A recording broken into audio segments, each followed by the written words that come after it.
When Donald Ross arrived here in 1898, golf was just a fledgling sport. And you look at what it has become today, and largely it is because of the precedent that he set.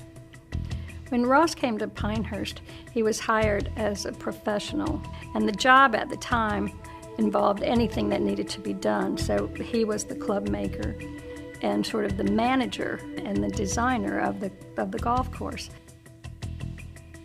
When Donald Ross came around at the beginning of the 20th century, the role of the golf pro was essentially that of a servant.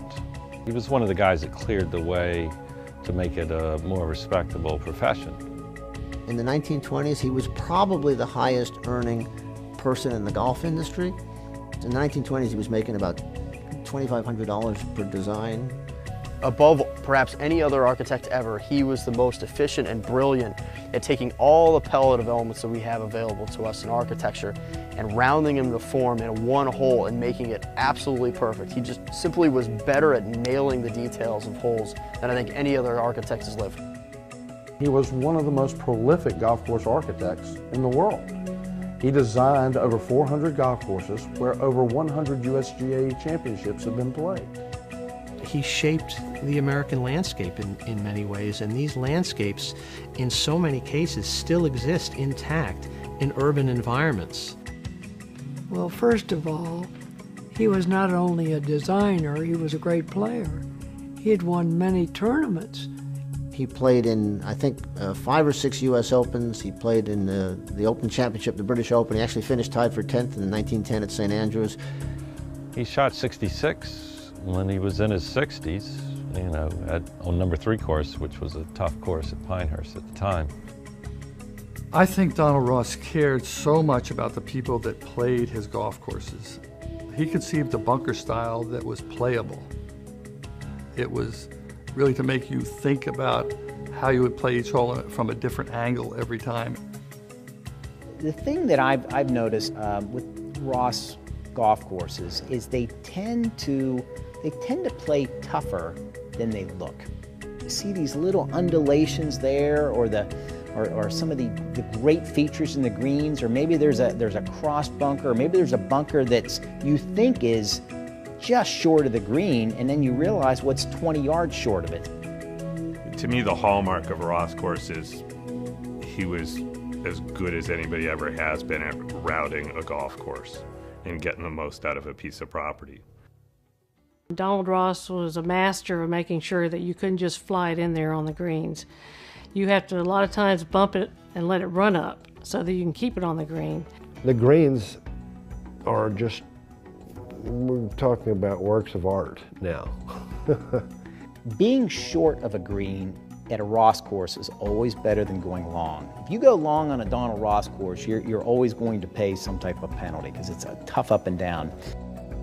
He believed that golf courses were truly democratic statements. He wanted the company owner, and he wanted the local barkeep, and he wanted the local butcher to play as well. That's very much a Scottish tradition. Golf was not an exclusive sport in Scotland. And while he did design many courses for very wealthy groups of people, he wanted everyone to be able to enjoy the game.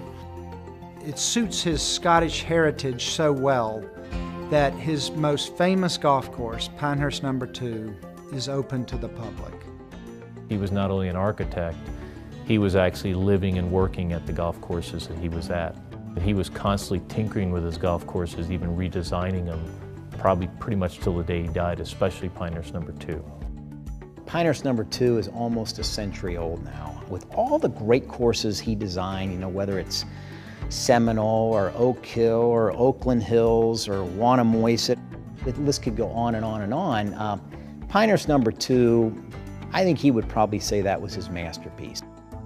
Obviously Pinehurst, which is where he spent most of his time, I think is my favorite golf course in the United States from a design standpoint.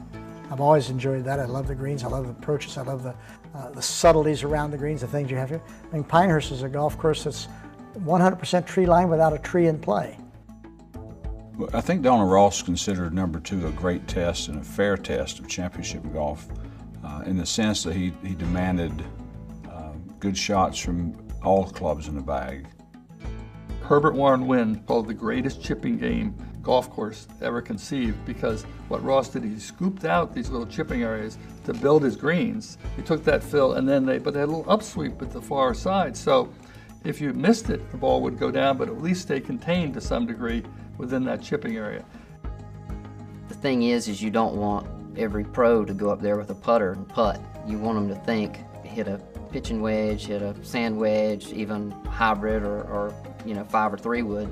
Put the thought into their into the shot. His work was beautiful. It reflected so much thought, so much creative value, and it lasts. It lasts.